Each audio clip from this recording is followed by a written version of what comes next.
കോൺഗ്രസ് വിജയിക്കുമെന്ന് 100% ഉറപ്പുള്ള മണ്ഡലമാണ് വയനാട്. രാഹുൽ ഗാന്ധി ഇവിടുത്തെ ജനങ്ങൾക്ക് വീട്ടിലെ ഒരംഗത്തെ പോലെയാണ്. അതിനിടയിൽ സുരേന്ദ്രന്റെ ആത്മവിശ്വാസമാണ് ഇപ്പോൾ എല്ലാവരെയും ചിരിപ്പിക്കുന്നത്. വയനാട് ലോക്സഭാ മണ്ഡലം ഭാരതീയ ജനതാ പാർട്ടി നേതൃത്വം നൽകുന്ന ദേശീയ ജനാധിപത്യ സഖ്യത്തിന് പാകപ്പെടുകയാണെന്നാണ് NDA സ്ഥാനാർത്ഥി കെ സുരേന്ദ്രൻ പറയുന്നത്. മുൻപൊരിക്കലുമില്ലാത്ത തരംഗമാണ് ദേശീയ ജനാധിപത്യ സഖ്യത്തിന് അനുകൂലമായുള്ളത്. നരേന്ദ്രമോദി നേതൃത്വം നൽകുന്ന കേന്ദ്ര സർക്കാരിന്റെ വികസന നേട്ടങ്ങൾ ദേശീയ ജനാധിപത്യ സഖ്യത്തിന്റെ വിജയത്തിലേക്ക് നയിക്കുമെന്നും അദ്ദേഹം ആത്മവിശ്വാസത്തോടെ വെറുതെയെങ്കിലും പറയുകയാണ്. രാജ്യത്തിലാകമാനം ദേശീയ ജനാധിപത്യ സഖ്യത്തിന് അനുകൂലമായിട്ടുള്ള രാഷ്ട്രീയ തരംഗം വയനാട്ടിലും പ്രതിഫലിക്കും. വയനാട് ജില്ലയിലെ വിവിധ പ്രദേശങ്ങളിൽ ജനങ്ങളുമായിട്ടുള്ള സമ്പർക്കത്തിൽ തനിക്കിതാണ് വ്യക്തമാകുന്നത്.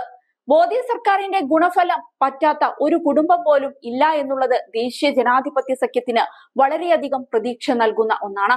സാധാരണക്കാരായിരിക്കുന്ന ജനങ്ങളുടെ ഇടയിലേക്ക് ജനക്ഷേമ പദ്ധതികളുടെ ഒരു പെരുമഴയായിരുന്നു കഴിഞ്ഞ 10 വർഷക്കാലത്തെ മോദി ഭരണം. സാധാരണക്കാരുടെ അടിസ്ഥാന പ്രശ്നങ്ങൾക്ക് മുൻതൂക്കം നൽകുന്നതിനോടൊപ്പം തന്നെ ഇന്ത്യ ഇന്നുവരെ ദർശിക്കാത്ത വികസനത്തിന്റെ കൊടുങ്കാറ്റായിരുന്നു രാജ്യം മുഴുവൻ ആഞ്ഞുവീശിയത്. തൊഴിലുറപ്പ് പദ്ധതിയുടെ വേതനം 346 രൂപയാക്കി വർദ്ധിപ്പിച്ച മോദി സർക്കാരിന് അദ്ദേഹം ആശംസകളും നേർന്നു. ദേശീയ ജനാധിപത്യ സഖ്യത്തിന്റെ സ്ഥാനാർത്ഥി പ്രഖ്യാപനത്തോടെ ഇന്ത്യ സഖ്യം അങ്കലാപ്പിലാണ്. 4.5 ലക്ഷം വോട്ടുകളുടെ ഭൂരിപക്ഷത്തിൽ വിജയിച്ച രാഹുലിന് വിജയപ്രതീക്ഷ പോലും അസ്തമിക്കുന്ന അവസ്ഥയാണ് ഉള്ളത്. കേന്ദ്രത്തിൽ 3ാമത് മോദി ഭരണം ഉറപ്പാണെന്നിരിക്കെ ദേശീയ ജനാധിപത്യ സഖ്യത്തിന് അനുകൂലമായി നിൽക്കുന്നതാണ് വയനാട്ടിന് ഉചിതമെന്ന് വയനാട്ടിലെ വോട്ടർമാർ കരുതുന്നുണ്ട്. വയനാട്ടിലെ അടിസ്ഥാന പ്രശ്നങ്ങളായിരിക്കുന്ന വന്യമൃഗ ശല്യത്തിനും നിലമ്പൂർ നെഞ്ചങ്കോട് റെയിൽപാത വികസനത്തിനും രാത്രി യാത്ര നിരോധനത്തിനും ചുരം ബൈപ്പാസ് പോലുള്ള പ്രശ്നങ്ങൾക്ക് പരിഹാരം കാണാൻ ദേശീയ ജനാധിപത്യ സഖ്യത്തിന്റെ സാരഥിയുടെ വിജയത്തിലൂടെ മാത്രമേ സാധിക്കുകയുള്ളൂ എന്നാണ് ജനങ്ങളിലേക്ക് ഇറങ്ങിച്ചെല്ലുന്ന തനിക്ക് ബോധ്യപ്പെടുന്നത് എന്നും അദ്ദേഹം എടുത്തു പറഞ്ഞു. ദേശാടന കിളി പോലെ വന്നു പോകുന്ന ഒരു ജനപ്രതിനിധിയെയല്ല വയനാടിനാവശ്യം. കഴിഞ്ഞ 5 വർഷത്തിനുള്ളിൽ 6 തവണ മാത്രമാണ് രാഹുൽ വയനാട്ടിൽ വന്നത്. വയനാടിന്റെ ജനകീയ പ്രശ്നങ്ങളിൽ ഇടപെടാനോ അതിന് പരിഹാരം കണ്ടെത്താനോ അദ്ദേഹത്തിന് സാധിച്ചില്ല. അതുകൊണ്ട് തന്നെ വയനാടിന്റെ സ്പന്ദനം അറിയുന്ന ഒരു സാരഥി എന്ന നിലയ്ക്ക് നാട്ടിലെ ജനങ്ങൾ തന്നോടൊപ്പം ഉണ്ടാകണമെന്ന് അപേക്ഷിച്ചിരിക്കുകയാണ് സുരേന്ദ്രൻ. വയനാട് ലോക്സഭാ മണ്ഡലത്തിലേക്ക് NDA സ്ഥാനാർത്ഥിയായി കെ സുരേന്ദ്രൻ എത്തിയതോടെ മത്സരം രസകരമാകുമെന്ന് ഉറപ്പായി കഴിഞ്ഞു.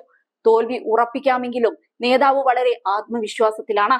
LDFിനു വേണ്ടി CPI നേതാവ് ആനി രാജ ആദ്യമെത്തിയ മണ്ഡലത്തിൽ അല്പം സംശയം ജനിപ്പിച്ച ശേഷം UDFിനു വേണ്ടി രാഹുൽ ഗാന്ധിയും കച്ചകെട്ടിയിറങ്ങി. രാഹുൽ ഗാന്ധിക്കെതിരെ മത്സരം കടുപ്പിക്കണമെന്ന BJPയുടെ ലക്ഷ്യമാണ് കെ സുരേന്ദ്രനെ ഇറക്കാൻ കാരണം. നിയമസഭാ തെരഞ്ഞെടുപ്പിലും ലോക്സഭാ തെരഞ്ഞെടുപ്പിലും മത്സരിച്ച് പരിചയമുള്ള കെ സുരേന്ദ്രന് ഇന്നുവരെ ജയിക്കാൻ സാധിച്ചിട്ടില്ല. കോൺഗ്രസ് ക്യാമ്പ് ഇതുമായി ബന്ധപ്പെട്ട ട്രോളുകൾ ഇറക്കി സോഷ്യൽ മീഡിയയിൽ രംഗം കൊഴുപ്പിക്കുന്നുമുണ്ട്.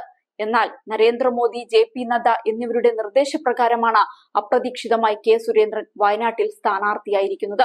രാഹുൽ ഗാന്ധിക്ക് ജയം ഉറപ്പുള്ള മണ്ഡലമാണെങ്കിലും വലിയ തോതിൽ വോട്ട് കുറഞ്ഞാൽ തോൽക്കുന്നതിന് സമാനമാണ്.